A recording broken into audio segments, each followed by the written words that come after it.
Hello my dear student, welcome back to my channel सरमन lecturer. आज का ये वीडियो क्लास 10 मैथ के लिए है। बहुत सारे स्टूडेंट पूरा कमेंट भर चुके हैं, सर मैथ को पढ़ाइए, मैथ के इंपॉर्टेंट ऑब्जेक्टिव क्वेश्चंस पढ़ाइए, मैथ के जो इंपॉर्टेंट बड़े बड़े लॉन्ग क्वेश्चन है उसको पढ़ाइए। तो अब हम लोग मैथ की भी तैयारी करने वाले हैं जोरों शोरों से, क्योंकि आपका पेपर है बहुत ज्यादा नजदीक और हमें मैथ में भी 95% लाना है 100 में। तो फिर मैथ की भी तैयारी आप लोगों को कराना पड़ेगा हमें, क्योंकि हमें हर एक सब्जेक्ट में जब 95 लाएंगे तभी तो टॉपर बनेंगे बोर्ड में। ठीक है, तो आज का ये video class math 2024 board exam के लिए है और इसमें हम लोग सबसे पहले शुरुआत करेंगे मैथ के जो महत्वपूर्ण बहुविकल्पीय प्रश्न है। ठीक है, जितने भी आपके इंपॉर्टेंट ऑब्जेक्टिव क्वेश्चन है बहुविकल्पीय प्रश्न है। ठीक है, सबसे पहले हम लोग बहुविकल्पीय प्रश्न को ही पढ़ेंगे, फिर आपके जितने भी लॉन्ग हैं अति लघुत्तरीय लघुत्तरीय वो भी देखेंगे बाद में। बट अभी आप लोग ये ऑब्जेक्टिव क्वेश्चन समझिए जो बोर्ड परीक्षा में 100% आएगा।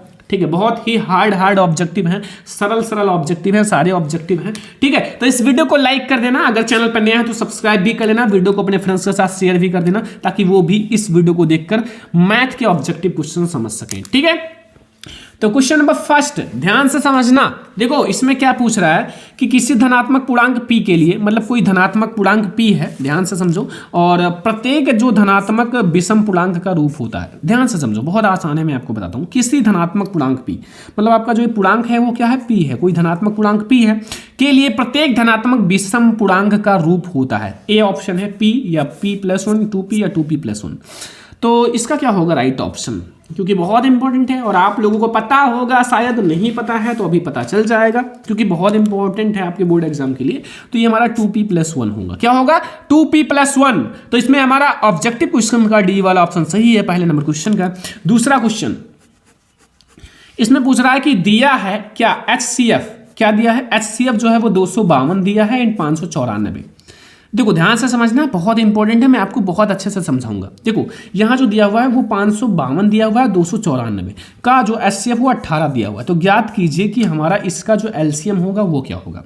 भाई ए वाला ऑप्शन है 8300 या 8010 या 8316 या 5200। तो इसको लगाने के लिए बस कुछ भी नहीं है, एक छोटा सा फार्मूला याद रखना, आपका ये क्वेश्चन बिल्कुल क्लियर हो जाएगा। क्या, कौन सा फार्मूला आप कहोगे सर? देखो मैं आपको फार्मूला बता देता हूँ। देखो इसमें जो हमारा फार्मूला है, देखो हमें क्या याद करना, सबसे पहले देखो एलसीएम ना, तो एलसीएम जो होता है वो बराबर होता है, एलसीएम वो बराबर किसके होता है, दो संख्याओं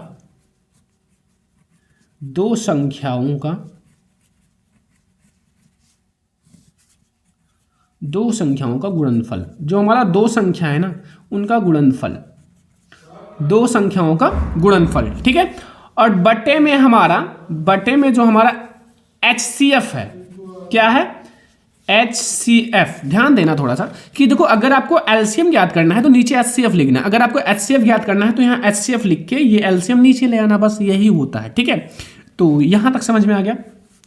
अब देखो दो संख्या जो हमारी है वो है 252 और 594।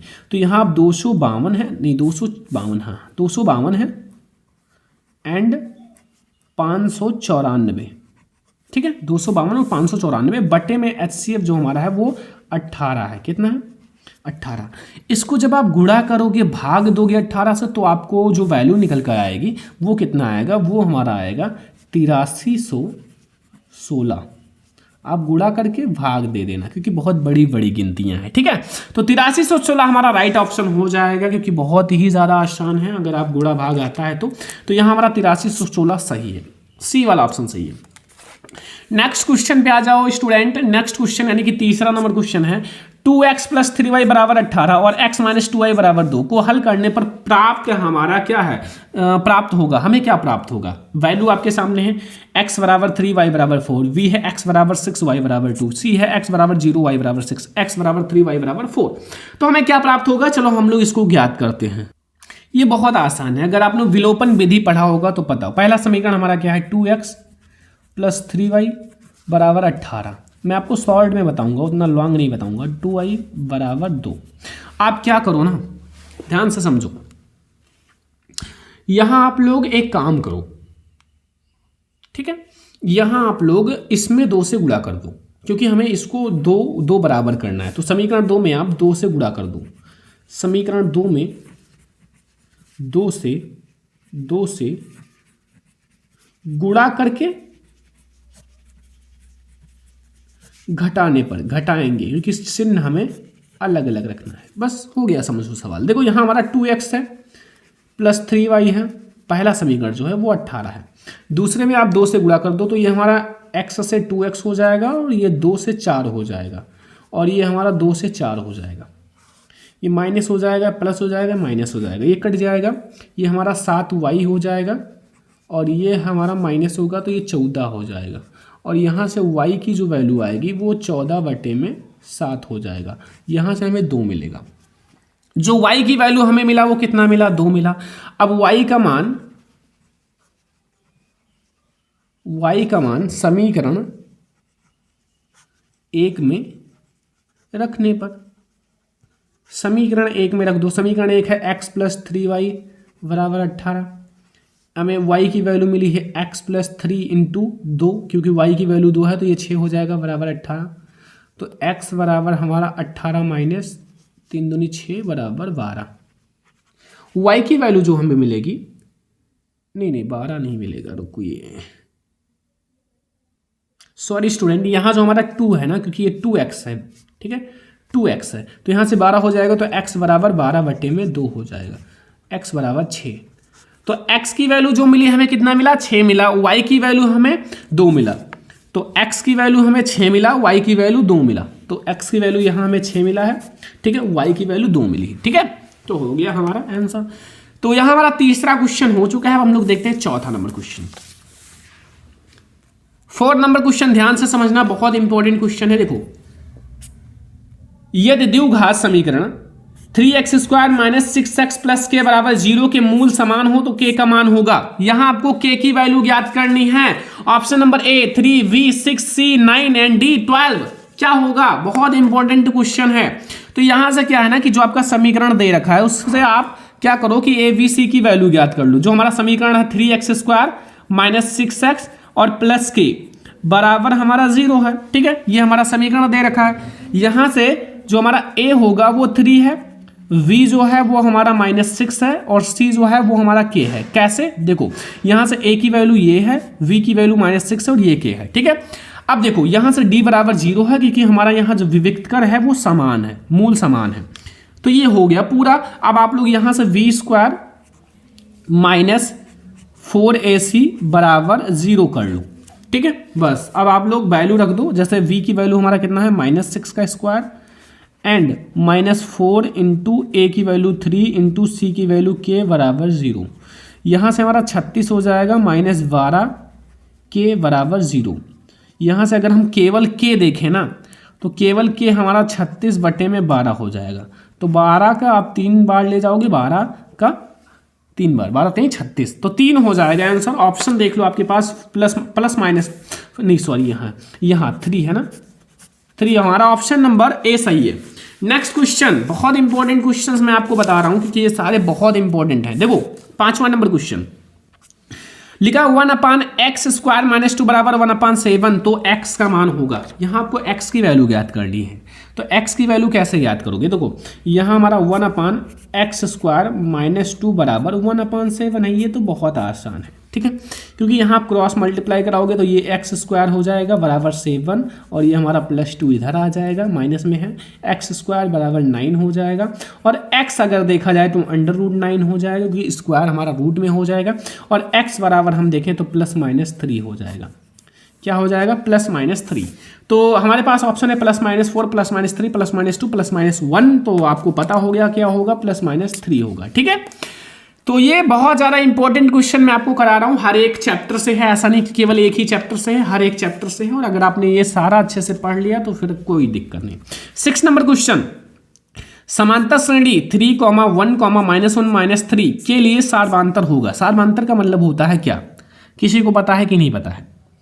सार्वधांतर का मतलब क्या होता है? A1 - A2। हाँ, तो A1 में से आप 3 में से 1 घटा लो तो 2 हो जाएगा। तो 1 2 -2 3, तो क्या होगा? तो ये हमारा सही है क्या? नहीं सॉरी, यहाँ A2 - A1 होता है। क्या होता है? A2 - A1 होता है। क्या होता है? A2 - A1। तो A2 हमारा 3 है, ध्यान से समझो, यहाँ A2 हमारा 1 है और हमारा A2 की A1 क्या है 3, तो ये हमारा -2 हो जाएगा, -2। ठीक है, ये ध्यान रखना, बहुत आसान है। A2 और -A1 समझ में आ गया ना ये क्वेश्चन। इसमें हमारा क्या हो गया आंसर -2। तो -2 कहाँ है, देखो ऑप्शंस आपके पास है सारा ना, सही है, ये वाला -2 सही है। अगला क्वेश्चन, ये बहुत ज्यादा इंपॉर्टेंट क्वेश्चन है। समांतर श्रेणी जो है 3, 8, 13, 18 का कौन सा पद 78 होगा। ये बहुत ज्यादा इंपॉर्टेंट क्वेश्चन है और बहुत ज्यादा आसान भी है। अगर आप थोड़ा सा अच्छे से समझोगे तो कौन सा पद हमारा 78 होगा। ऑप्शन नंबर ए है 60, बी है 16, सी है 68 एंड डी है 47। तो कौन सा पद होगा स्टूडेंट, बहुत इंपॉर्टेंट क्वेश्चन है। तो चलो मैं आप लोगों को सॉल्व कराता हूं। सबसे पहले हमारा क्या है ए यहां से क्या है, ए का मतलब प्रथम पद हमारा क्या है 3, ये पता चल गया। अब डी क्या है, डी अगर आपको निकालना है तो A2 में से आप A1 घटा लो, तो यानी कि हमारा यहाँ से क्या होगा कि यहाँ से हमारा 8 है ना, 8 में से आप 3 घटा लो बराबर 5। ठीक है, 5 हो जाएगा डी। और ये भी दे रखा है AN, यानी कि 78वां पद हमारा दे रखा है AN।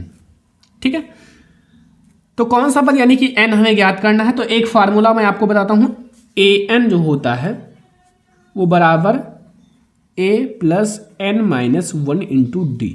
इसी फार्मूले पर रख दो, आपका आ जाएगा आंसर। AN हमारा 78 है, बराबर A जो है वो 3 है, प्लस N हमें ज्ञात करना है, D हमारा 5 है। ठीक है, देखो यहाँ से हमारा 78 है, ये इधर आएगा -3 हो जाएगा, बराबर ये हमारा 5n हो जाएगा, -5 हो जाएगा। यहाँ से माइनस करोगे 75 हो जाएगा, ये इधर आएगा माइनस से प्लस में हो जाएगा और यह 5n हो जाएगा। यहाँ से n बराबर हमारा 75, 5 80 हो जाएगा। यहाँ 5 से भाग दोगे तो 80 का आप 5 से भाग दोगे तो 16 का 5 से, यानी कि 16 पंचे 80, तो 16 हो जाएगा। यानी कि n की वैल्यू जो हमारा n में है वो 16वां पद जो होगा वो हमारा कितना होगा, 78 होगा। ठीक है, 16वां पद हमारा 78 होगा। समझ में आया। तो ये हमारा क्वेश्चन नंबर 7 हो चुका है। क्वेश्चन नंबर 8 पर आ जाओ, बहुत ही ज़्यादा इंपॉर्टेंट क्वेश्चन है और आप लोगों को समझ में भी आ जाएगा तुरंत। ठीक है, यहाँ लिखा हुआ है दो आकृतियां जिनके आकार समान हैं, मतलब 2 आकृति हैं जिनके आकार समान हो। ठीक है, परंतु आवश्यक रूप से आमाप समान ना हो तो वो क्या कहलाती हैं। सर्वांगसम आकृतियां, समान आकृतियां, समरूप आकृतियां, सममित आकृतियां। तो ऐसी आकृतियां जो हमारी हैं वो समरूप आकृतियां कहलाती हैं। चाहे छोटी हो बड़ी हो, माप समान हो या ना हो, लेकिन दिखने में वो एक जैसी हैं, तो वो हमारा क्या कहलाती हैं, समरूप आकृतियां। क्या कहलाती हैं, समरूप आकृतियां। ठीक है, तो चलो बहुत अच्छा, आप लोगों को समझ में आ गया। नेक्स्ट क्वेश्चन 9 नंबर, यहाँ लिखा चित्र में DE जो है वो हमारा समांतर है BC के। ठीक है, तो यहाँ जो AD होगा वो बराबर है X के। ठीक है, मैं आपको यहाँ नाम लिख देता हूँ, देखो फिगर में ध्यान से।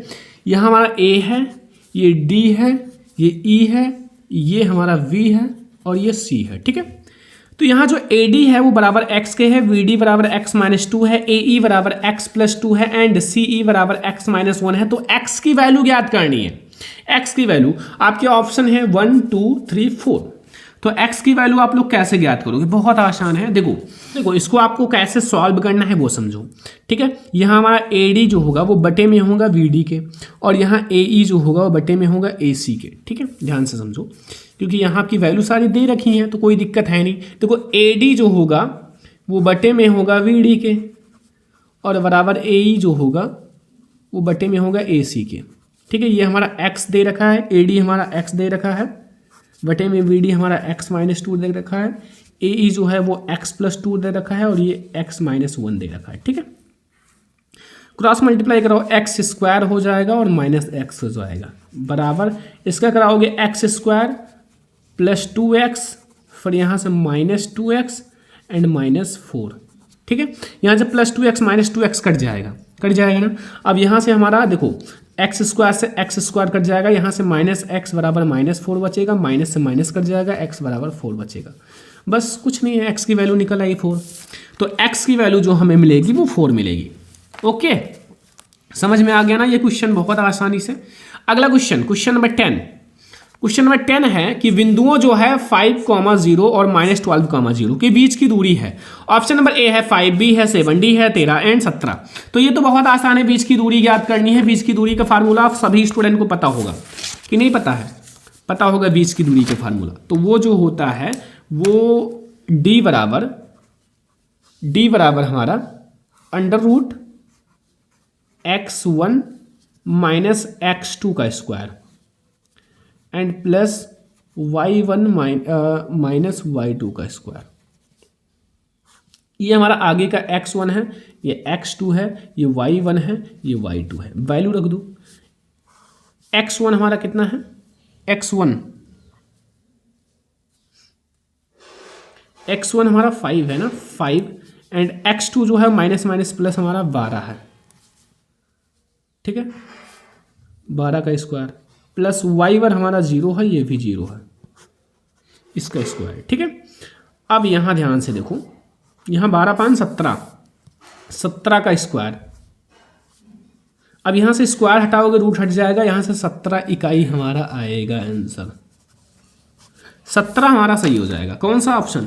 Option number D 17। ठीक है, तो क्वेश्चन नंबर 10 आपको समझ में आ गया। क्वेश्चन नंबर 11 देखते हैं, ध्यान से समझो एक एक क्वेश्चन को। क्वेश्चन नंबर 11 पे अब आ जाओ। देखो, यदि बिंदुओं जो है थीटा जो है -6,5 और आर जो है वो क्यू जो है वो -6,5, आर जो है -2,3 को मिलाने वाले रेखाखंड का मध्य बिंदु हमारा जो है पी जो है वो a/3 और 4 है, तो ए का मान ज्ञात कीजिए। आपके पास ऑप्शन है, देखो ऑप्शन नंबर ए है -4 -12 एंड -6। तो ये क्वेश्चन कैसा लगाओगे? देखो, मध्य बिंदु का जो निर्देशांक होता है, हमें एक ही वैल्यू ज्ञात करनी है ना, तो मध्य बिंदु का जो निर्देशांक होता है, यानी कि हम लोग x का निर्देशांक, तो निर्देशांक तो ये जो होता है x1 प्लस x2, तो -6 हमारा x1 है और ये x2 हमारा -2 है, तो प्लस माइनस -2 बटे में हमारा 2 हो जाएगा। ठीक है, और x का निर्देशांक ये है, तो a/3 बराबर ये -8 बटे में 2। ठीक है, तो यहाँ से हमारा ये कट के -4 हो जाएगा, 4 का मल्टीप्लाई 3 से होगा, बराबर a बराबर -12।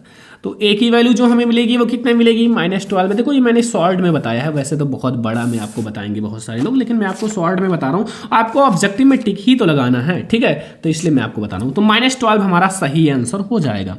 नेक्स्ट क्वेश्चन 13 नंबर, यदि 3 cot a बराबर 4 तो sec a की वैल्यू होगी। sec a की वैल्यू 3/4, 5/4, 2/3 या 3/2। इसको कैसे लगाओगे? देखो, लगाओ बहुत आसान है, थोड़ा सा आप ध्यान देना, आसान है, कुछ भी नहीं। देखो, सबसे पहले हमें क्या दे रखा है? 3 cot a बराबर 4। अब यहाँ से cot a जो होगा वो बराबर 4/3। ठीक है, cot a बराबर इतना हो जाएगा। अगर हम यहाँ से tan a पूछे तो cot a का उल्टा tan a होता है, 3/4 हो जाएगा। ठीक है, चलो अब हमें tan a की वैल्यू मिल गई है।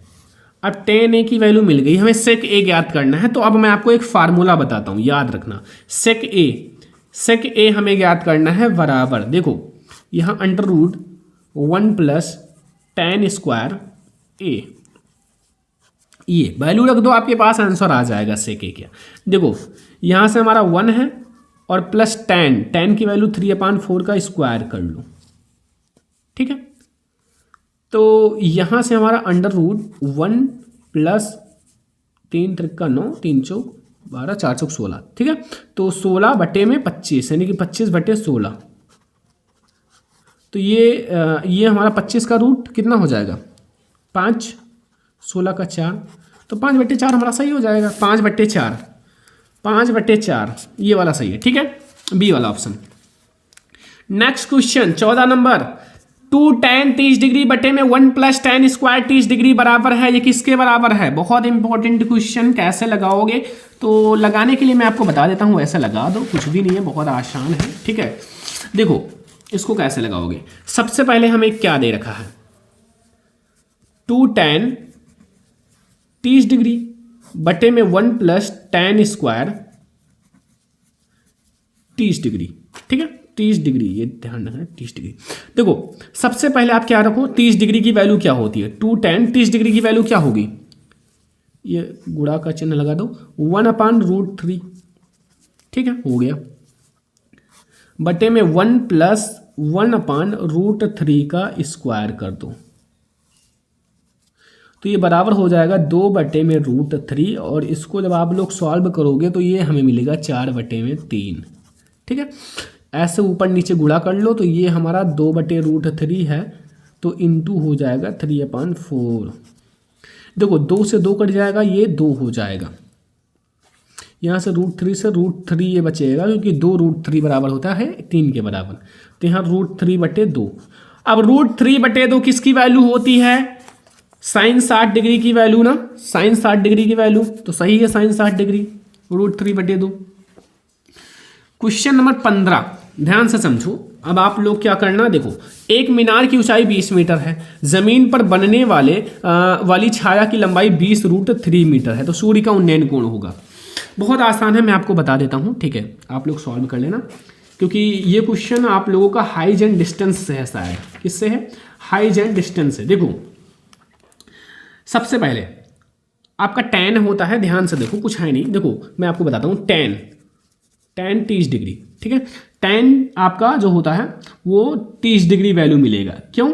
क्योंकि यहाँ जो है आप जैसे 20/20√3 करोगे, 20 से 20 कट जाएगा, 1/√3 आपको आंसर मिलेगा। 1/√3 जो वैल्यू होती है वो tan 30 डिग्री की होती है, लगा लेना, बहुत आसान है। 0 डिग्री, 30 डिग्री, 45 60 डिग्री, तो ये 30 डिग्री हो जाएगा। ठीक है, बहुत आसान है, कुछ भी नहीं है।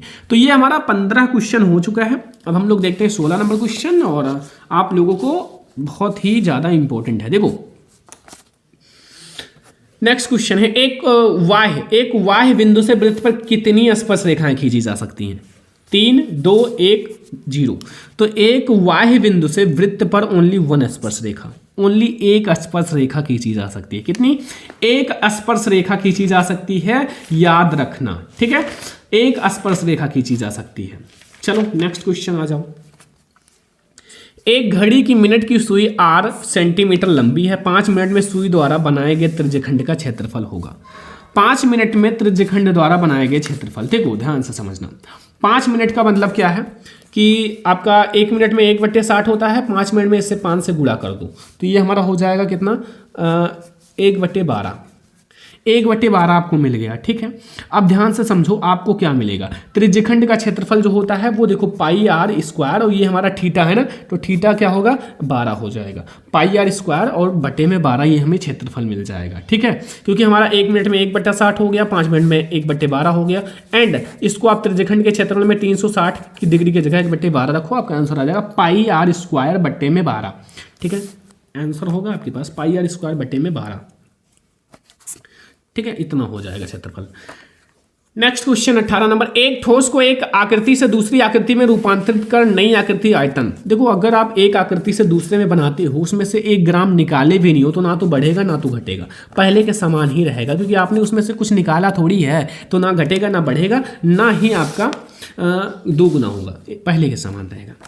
हमारा अगला क्वेश्चन है 19 नंबर, कि निम्नलिखित में से कौन सी केंद्रीय प्रवृत्ति की माप नहीं है? माध्य, माध्यक, बहुलक या फिर हमारा मानक विचलन। तो हमारा इसमें से जो मानक विचलन है वो केंद्रीय प्रवृत्ति की माप नहीं है।